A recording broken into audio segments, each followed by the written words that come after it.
రీసెంట్‌గా ఎమర్జెన్సీకి ఒక 60 ఏళ్ల పేషెంట్ గ్యాస్ నొప్పి అనుకుని ఇంట్లోనే కూర్చొని లోకల్‌గా ట్రీట్మెంట్ చేసుకొని ఒక 2 డేస్ తర్వాత ఎమర్జెన్సీకి మ్యాసివ్ హార్ట్ అటాక్‌తో వచ్చారు.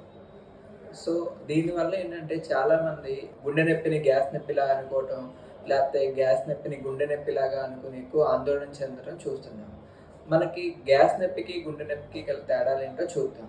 రిస్క్ ఫ్యాక్టర్స్ ఉన్న ప్రతి పేషెంట్ అంటే షుగర్, బీపీ, స్మోకింగ్, ఫ్యామిలీ హిస్టరీలో హార్ట్ డిసీజ్ ఉన్న పేషెంట్స్ ఎవరికన్నా సరే ఛాతీలో ఏ నొప్పి వచ్చినా వెంటనే ఎవాల్యుయేట్ చేసుకోవటం మంచిది.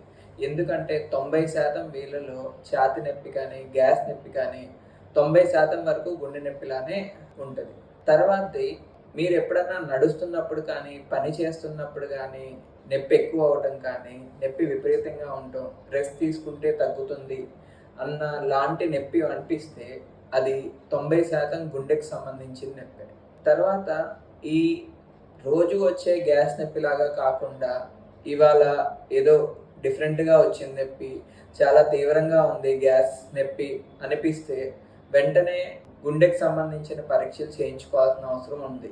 ఎందుకంటే ఇది ఎక్కువ శాతం గుండె నొప్పిలానే దారితీస్తుంది. తర్వాత గుండె నొప్పి ఆర్ ఛాతీ నొప్పి అనిపించినప్పుడు ఆ నొప్పి దవడకు కానీ, చేతికి పాకటం కానీ, ఆయాసం ఎక్కువ అవ్వటం కానీ, విపరీతమైన చెమటలు వచ్చిందనుకోండి నొప్పితో పాటు, అది ఎక్కువ శాతం గుండె నొప్పిలానే తీసుకోవాలి.